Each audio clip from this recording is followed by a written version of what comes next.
চেনা দুই প্রতিপক্ষ ধর্মের নামে বিভাজন আর নাশকতার মাধ্যমে নির্বাচন বানচালের চেষ্টা করছে বলে অভিযোগ করেছেন বিএনপি মহাসচিব মির্জা ফখরুল ইসলাম আলমগীর। শহীদ বুদ্ধিজীবী দিবস উপলক্ষে বিএনপি আয়োজিত দলটির নেতারা আরও বলেন, শান্তিপূর্ণ পরিস্থিতি না থাকলে সুষ্ঠু নির্বাচন সম্ভব নয়। সিরাত আল মুস্তাকিমের রিপোর্ট। শহীদ বুদ্ধিজীবী দিবস উপলক্ষে রোববার বিকেলে রাজধানীর ইঞ্জিনিয়ার্স ইনস্টিটিউশনে আলোচনা সভার আয়োজন করে বাংলাদেশ জাতীয়তাবাদী দল বিএনপি। আলোচনায় অংশ নেন বিএনপির মহাসচিব মির্জা ফখরুল ইসলাম আলমগীর সহ দলের স্থায়ী কমিটির সদস্যরা।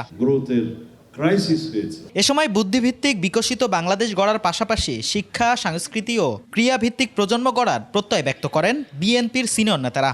বলেন, অবাধ সুষ্ঠু নির্বাচনের মাধ্যমে রাষ্ট্র পরিচালনার দায়িত্ব পেলে সব ক্ষেত্রেই ঐক্যবদ্ধভাবে কাজ করবে বিএনপি। সবার আগে বাংলাদেশ প্রতিষ্ঠা করার জন্য বুদ্ধিবৃত্তিক চর্চা এবং বুদ্ধিভিত্তিক চর্চার জন্য বুদ্ধিভিত্তিক বিন্যাস এবং বিকাশ অবশ্যই প্রয়োজন।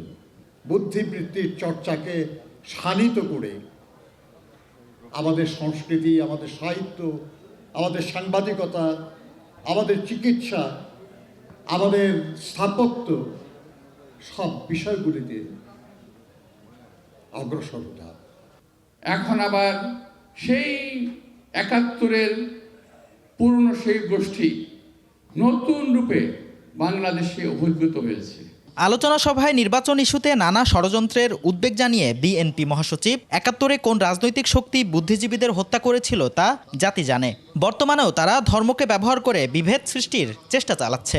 আমরা জানি ১৯৭১ সালে কারা, কোন রাজনৈতিক শক্তি সেদিন আমাদের এই বুদ্ধিজীবীদেরকে হত্যা করেছিল। পরাজিত ফ্যাসিস্ট শক্তি আজকে চেষ্টা করছে এই দেশে নির্বাচনকে বানচাল করবার। আরেকটি শক্তি তারা চেষ্টা করছে ধর্মকে ব্যবহার করে এই দেশে আবার মানুষের মধ্যে বিভাজন সৃষ্টি করবার।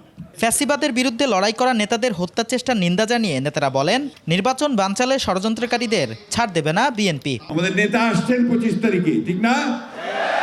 সিরাত আল মুস্তাকিম, ২১শে টেলিভিশন, ঢাকা।